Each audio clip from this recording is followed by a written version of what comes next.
जय हिंद साथियों। तो इसके पहले वाले वीडियो में हम लोगों ने डिस्कस किया था कि difference between offer and invitation to offer with case यानी हार्वी वर्सेस फेसी का, जो बहुत ही इंपॉर्टेंट है। अगर आपने उस वीडियो को नहीं देखा है तो जाइए प्लेलिस्ट में, वहां से देखिए। आज की वीडियो में हम डिस्कस करने वाले हैं टाइप्स ऑफ ऑफर के बारे में। तो बिना किसी देरी के वीडियो स्टार्ट करते हैं। Types of offer, there are 5 types of offer. पहला है general offer, specific offer, cross offer, counter offer and last one is standing offer. तो हम स्टेप बाय स्टेप बात करेंगे इन ऑफर्स के बारे में। तो यहाँ पे मैं आपका इन ऑफर्स का कॉन्सेप्ट क्लियर करूँगा। जो उसकी अगली वीडियो होगी उसके अंदर मैं डिस्कस करूँगा इन ऑफर्स के अंदर कौन कौन से केस आते हैं। अगर मैं उन केस को इसके अंदर ले आया तो वीडियो बहुत लंबी हो जाएगी। तो इसके 2 पार्ट आएंगे और आपका दोनों पार्ट देखना बहुत ही इंपॉर्टेंट है। तो इस वीडियो के अंदर हम डिस्कस करेंगे कॉन्सेप्ट के बारे में। जो उसकी अगली वीडियो होगी उसके अंदर बात करेंगे इन ऑफर्स के अंदर कौन कौन से केस आते हैं। तो बिना किसी देरी के वीडियो स्टार्ट करते हैं। पहला आपका आता है general offer. It is an offer made to the public in general and hence anyone can accept and do the desired action. The performance of the conditions of a proposal is an acceptance of the proposal. इसके नाम से ही पता चल रहा है कि generally सभी को ऑफर दिया जाता है। इसे कोई भी पर्सन एक्सेप्ट कर सकता है। लाइक न्यूज़पेपर में एक एडवर्टीजमेंट दिया हुआ है कि उसमें अनाउंस किया गया है कि मिसिंग पर्सन कोई खो गया है। मान लो एक बच्चा खो गया है, अगर कोई उसको ढूंढ लेता है तो उसको इनाम दिया जाएगा। तो ये न्यूज़पेपर में एडवर्टीजमेंट दिया गया है, इसे कोई भी पढ़ सकता है। It means this is general offer, कोई भी एक्सेप्ट कर सकता है, यानी एक्सेप्टेड बाय मेनी। फिर आपका आता है सेकंड ऑफर, जो कि है specific offer. When an offer is made to a definite group और person it is known as specific offer and such an offer be accepted only by that specified person और group. तो इसके भी नाम से पता चलता है कि ऑफर किसी स्पेसिफिक पर्सन या स्पेसिफिक ग्रुप को दिया जाता है। For example, mister A offers to sell his car to mister B at a certain cost. This is a specific offer. तो इस केस में मिस्टर बी ही इस ऑफर को एक्सेप्ट कर सकते हैं, ना कि कोई थर्ड पर्सन। तो ये है स्पेसिफिक ऑफर। और हाँ, स्पेसिफिक पर्सन के साथ स्पेसिफिक ग्रुप को भी ऑफर दे सकते हैं। फॉर एग्जाम्पल, अभी आप लोग पढ़ रहे हैं कॉलेज में, तो आप लोग लॉ के स्टूडेंट हैं, तो आपका एक ग्रुप होगा लॉ ग्रुप, है ना। कोई कॉमर्स ग्रुप होगा, कोई अलग ग्रुप होगा। तो अगर आपके लॉ स्टूडेंट ग्रुप को ऑफर मिला है तो आप ही लोग उस ऑफर को एक्सेप्ट कर सकते हैं, ना कि कॉमर्स ग्रुप वाले, है ना। तो ये हो गया स्पेसिफिक ग्रुप को ऑफर। आई होप ये पॉइंट आपको समझ में आ गया होगा। आपका थर्ड ऑफर आता है, जो कि है क्रॉस ऑफर। जब 2 पार्टीज एक दूसरे को सेम चीज पे ऑफर देते हैं, सेम टर्म्स एंड कंडीशन के साथ, तो हम उसे बोलते हैं क्रॉस ऑफर। दोनों का टाइमिंग भी सेम है, दोनों की टर्म्स एंड कंडीशन भी सेम है एंड दोनों का सब्जेक्ट मैटर है, यानी जिसके ऊपर वो कॉन्ट्रैक्ट फॉर्म करना चाहते हैं दोनों का सब्जेक्ट मैटर भी सेम है। तो हम उसे कहते हैं क्रॉस ऑफर, यानी कि दोनों के ऑफर आपस में क्रॉस हो गए। When 2 parties make the identical or same offer at the exact time to each other, however, in either case the cross offer will not amount to accepting the offer. दोस्तों, मैं आपको बताना चाहता हूँ, जो मैंने ऊपर लिखा है इंग्लिश सेंटेंस और उसको एक्सप्लेन किया है एरो बनाकर व्हाट्सएप लैंग्वेज में। तो आप फोकस करो सेंटेंसेस पे जो ऊपर लिखे इंग्लिश वाले, आपको उसको देखना है। अगर आपका मन है तो देखो व्हाट्सएप वाला, वरना मत देखो, ठीक है। जो मैं बोल रहा हूँ उसको आप सुनिए। मेरा ऑब्जेक्टिव यही है कि आपका कॉन्सेप्ट क्लियर हो और मैं यहाँ पे आपको नोट्स नहीं दे रहा हूँ, मैं यहाँ पे आपका कॉन्सेप्ट क्लियर कर रहा हूँ। मैं आपसे कहता हूँ कि डिस्क्रिप्शन में व्हाट्सएप ग्रुप की लिंक लगी हुई है, वहाँ पे आप लोग ऐड हो सकते हैं ग्रुप में और मुझसे नोट्स मांग सकते हैं, क्योंकि मेरे पास इंग्लिश टू इंग्लिश की PDF पड़ी हैं। जब आप उसको पढ़ोगे तभी समझ पाओगे, लेकिन जब तक आपका कॉन्सेप्ट ही नहीं क्लियर होगा तो आप क्या पढ़ोगे यार। तो मेरा यही उद्देश्य यही है कि मैं आपका कॉन्सेप्ट क्लियर करूं, इसीलिए मेरा पढ़ाने का तरीका अलग है। चलो समझते हैं एग्जाम्पल के साथ। A and B both send letters to each other offering to sell and buy B's house at the same time। A ने और B ने एक दूसरे को ऑफर किया। वन पार्टी कह रही है कि मैं हाउस सेल करना चाहता हूँ, सेकंड पार्टी कहती है कि मैं आपका हाउस बाई करना चाहता हूँ। एक ने बाई का, एक ने सेल का ऑफर दिया।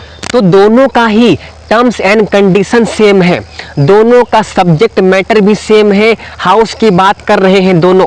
यानी ऐसे ऑफर जिसमें टर्म्स एंड कंडीशन भी सेम होता है, अमाउंट भी सेम होता है, सब्जेक्ट मैटर भी सेम होता है, तो इसे हम कहते हैं क्रॉस ऑफर। और क्रॉस ऑफर देना कोई एक्सेप्टेंस का काम नहीं करता है। यहाँ पर सिर्फ दोनों पार्टी ने एक दूसरे को ऑफर दिया है।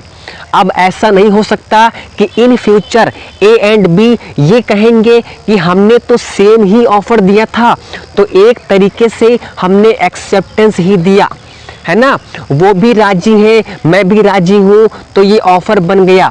ऐसा नहीं हो सकता है। जब तक कोई एक पार्टी अपनी तरफ से एक्सेप्टेंस नहीं भेजेगी तब तक वो वैलिड कॉन्ट्रैक्ट नहीं फॉर्म होगा।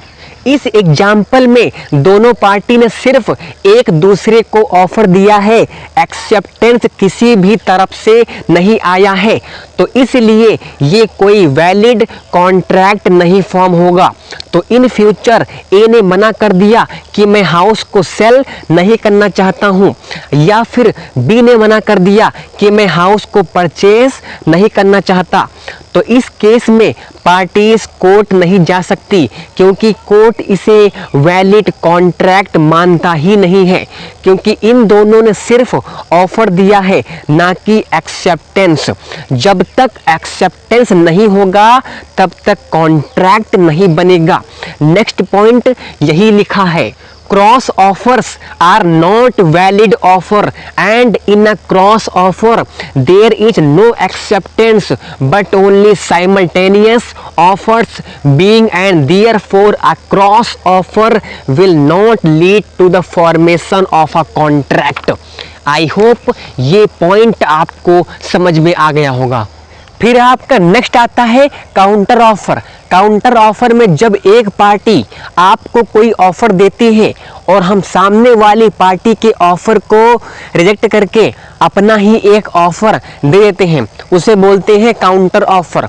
When the offeree offers to a qualified acceptance of the offer subject to modification and variation in terms of the original offer, he is said to have made a counter offer। A counter offer is a rejection of original offer। For example, A offers B a car for 10 lakh, B agrees to buy for 8 lakh। यानी A ने offer किया था B को car को cell करने में कितने में, 10 लाख रुपए में, लेकिन B एग्री ही हुए कि मैं परचेस करूंगा सिर्फ 8 लाख रुपए में। तो यहाँ पे क्या हुआ, यहाँ पे B ने A का जो ऑफर है पहला वाला, यानी जो ओरिजिनल ऑफर है उसको मना कर दिया और एक अपना ऑफर दे दिया। यहाँ पे क्या लिखा है, दिस अमाउंट, कौन सा amount, 8 lakh to a counter offer and it would mean a rejection of the original offer if later B agrees to buy for rupees 10 lakh. यानी अगर बाद में इन केस बी एग्री होते हैं बाई करने में कितने में, 10 लाख रुपए में, तो ए कैन रिफ्यूज, तो बाद में ए मना भी कर सकते हैं, क्योंकि जब पहले ए ने ऑफर किया था तो उसके बाद में बी ने उसको मना कर दिया और फिर बी ने अपना एक ऑफर दे दिया, तो यहाँ पे कोई कॉन्ट्रैक्ट फॉर्म हुआ ही नहीं है ना, तो बी केस क्यों करेगा।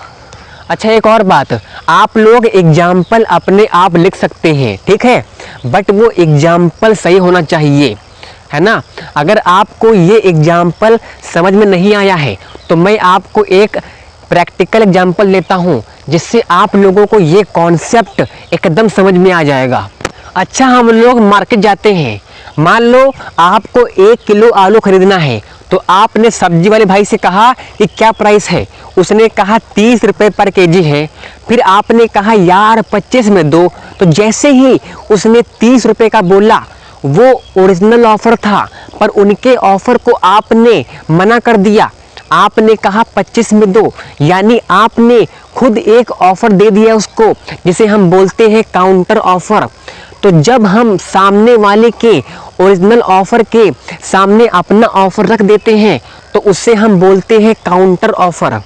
और जैसे ही आपने बोला कि 25 रुपये किलोग्राम में आलू दो, यानी आपने उनके ओरिजिनल ऑफ़र को मना कर दिया। वो आपको 30 रुपये में दे भी सकते हैं और नहीं भी दे सकते हैं।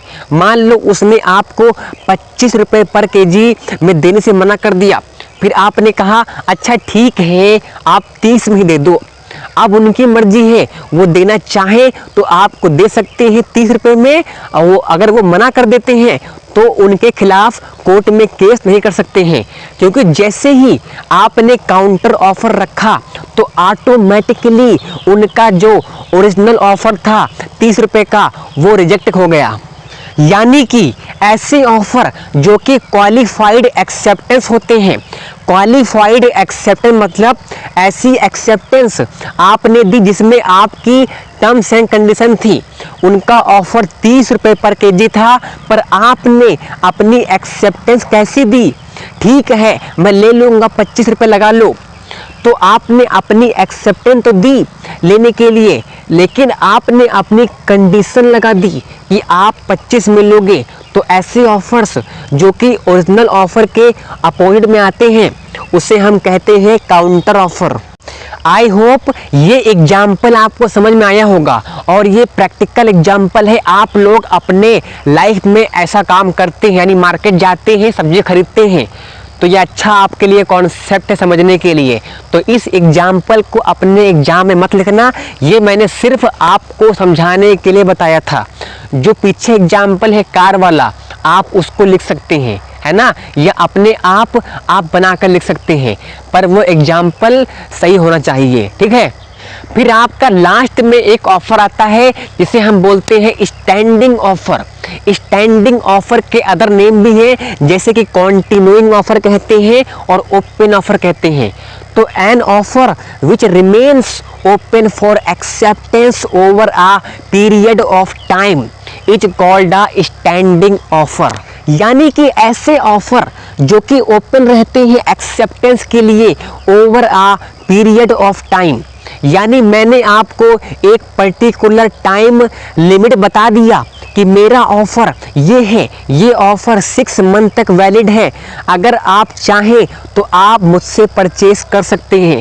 सो ये क्या है, एक ओपन ऑफ़र है, यानी ये ऑफ़र कंटिन्यूइंग रहेगा 6 मंथ तक। इस टाइम पीरियड के अंदर अगर आप परचेस करते हैं तो एक वैलिड कॉन्ट्रैक्ट फॉर्म हो जाएगा। For example, tenders that are invited for supply of goods is a kind of standing offer।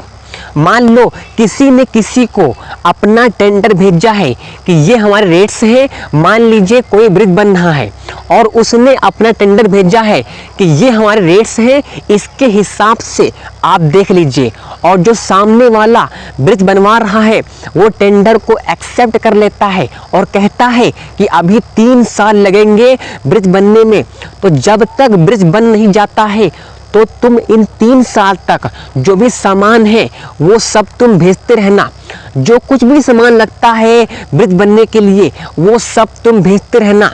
तो ये क्या हो गया, ये एक स्टैंडिंग ऑफर हो गया।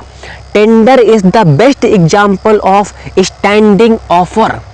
तो जब भी आप स्टैंडिंग ऑफर लिखें तो इसके अंदर टेंडर्स का एग्जाम्पल लिखें, बहुत ही अट्रैक्टिव होता है। तो यहाँ तक आपका टाइप्स ऑफ ऑफर का जो कॉन्सेप्ट है वो ख़त्म हो जाता है। लेकिन एक और चीज़, टाइप्स ऑफ ऑफर में आपके कुछ इम्पॉर्टेंट केस हैं जैसे पहले आता है जनरल ऑफर, इसके अंदर केस है Carlill versus carbolic small ball company 1893।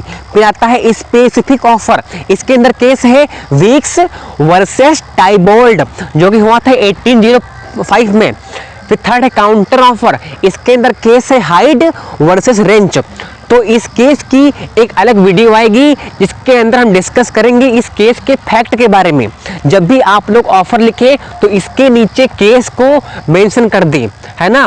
और ये केस आपके लिए बहुत ही इंपॉर्टेंट है। पढ़ने को तो आप बहुत सारे केस पढ़ सकते हैं, पर ये इंपॉर्टेंट केस है आपके एग्जाम पॉइंट ऑफ व्यू से, है ना। तो इसकी जो अगली वीडियो होगी उसके अंदर हम डिस्कस करेंगे। अच्छा, एक और बात, ये 3 केस करवाने के बाद अगर मुझको लगता है कि और इम्पोर्टेंट केस है तो वो भी मैं करवा दूंगा। उसके लिए आप चिंता मत करो, उसका एक अलग वीडियो आ जाएगा। लेकिन सबसे पहले आपके लिए ये 3 इम्पोर्टेंट केस है तो इसके डिस्कशन मैं करूंगा नेक्स्ट वीडियो में, ठीक है। आप लोग चिंता मत करिए, ठीक है।